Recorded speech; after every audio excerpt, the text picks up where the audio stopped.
peu difficile comme ça d'introduire un sujet aussi complexe, parce que la culture, contrairement à un peu les facilités de langage qu'on peut avoir les uns les autres, c'est quand même assez compliqué à appréhender, et d'autant plus compliqué lorsqu'on veut replacer ce sujet en rapport avec l'espace urbain. Donc moi, ce que j'aime bien faire en début de débat comme ça, c'est quand même de recadrer les choses en disant que quand on parle, un défaut remarqué c'est de réduire la culture à la question artistique, hein. C'est quand même quelque chose que je vois assez souvent.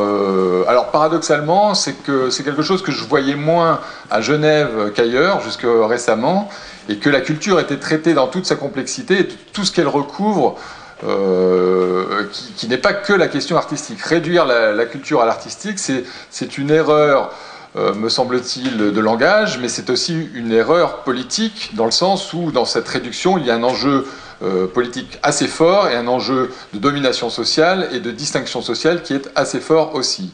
Donc pour moi, la culture, ce n'est pas l'art. L'art est une partie des pratiques culturelles, et je définis la culture toujours comme cette action collective qui mobilise en son centre une question esthétique, hein, la question du beau, de faire des choses jolies, qui touchent les sens, mais qui jamais n'épuise ce sujet, qui mobilise toujours d'autres registres de sens. Alors les registres de sens liés à l'esthétique, ça peut être la question du beau, la question artistique, mais ça peut être aussi des questions tout simplement festives, des questions ludiques, des questions politiques, des questions économiques, faire de l'économie avec de la culture, etc.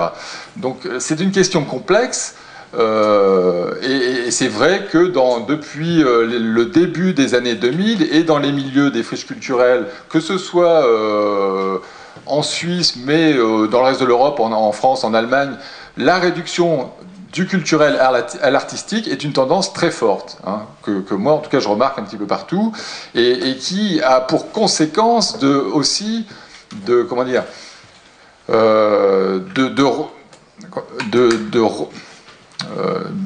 positionner différemment les projets culturels dans la ville.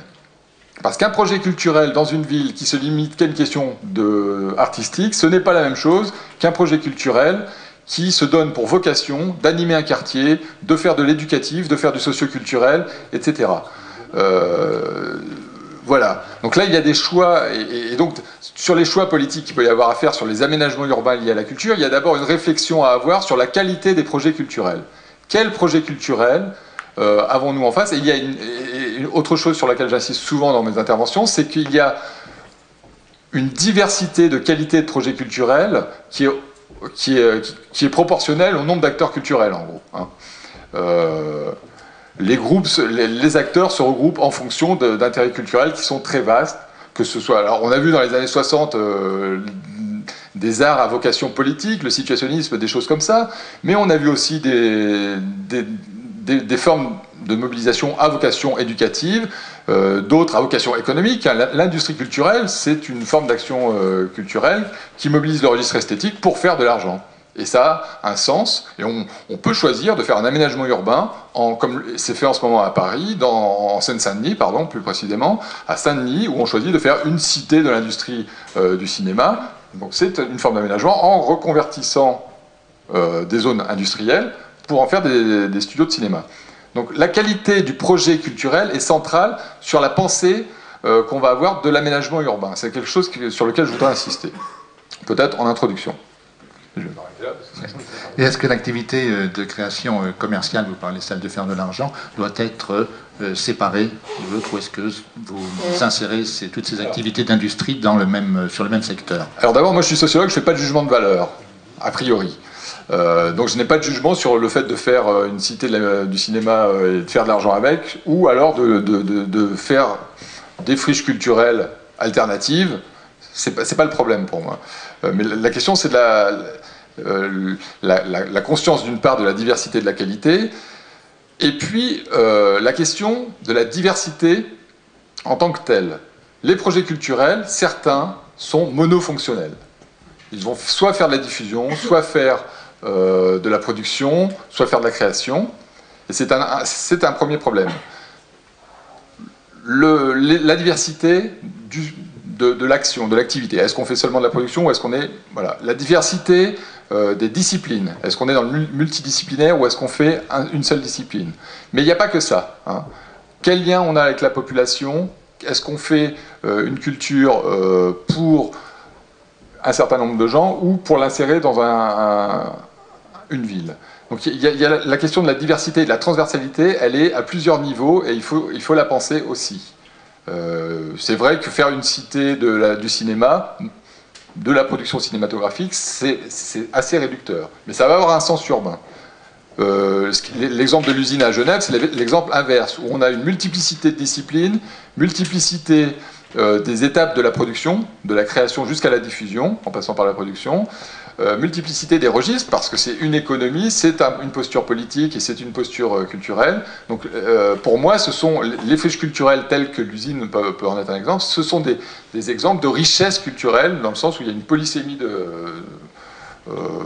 d'activités et de registres d'action, et puis du coup ça prend place dans la ville de manière tout à fait différente qu'un lieu monofonctionnel. Alors vous avez étudié plusieurs sites en Europe, vous venez de citer l'usine, vous avez parlé de la Seine-Saint-Denis, je crois que vous étiez aussi à Poitiers. Est-ce qu'il y a une ligne générale que l'on peut discerner selon ces différents lieux qui ont eu du succès? Alors, tout simplement, donc, des actions collectives culturelles, il y a un réseau en Europe qui s'appelle Transeuropal, mais pas que ce réseau, hein, beaucoup de lieux sont semblables dans toute l'Europe, dans tous les pays d'Europe, le modèle usine existe. Hein. Peu ou prou, hein, mais l'idée c'est quand même cette mobilisation du registre esthétique pour s'impliquer dans la vie sociale, dans le débat public, incluant les questions d'aménagement du territoire justement, et pour dire quelque chose via la culture. La culture est un outil pour se positionner dans les débats publics et pour avoir une portée citoyenne, hein, au sens de gestion de la ville. Et s'il y a un point commun au-delà des qualités artistiques, et je fais la nuance entre artistique, il n'y a pas de point commun artistique, ou très peu, ou alors c'est par réseau, mais s'il y a un point commun, c'est le rôle qu'on fait jouer à la culture, cette espèce d'outil qui va permettre de dénoncer les problèmes sociaux, de s'impliquer dans la vie de son quartier, dans une temporalité comme ça qui est assez proche de l'ordre du quotidien et de la proximité en tout cas.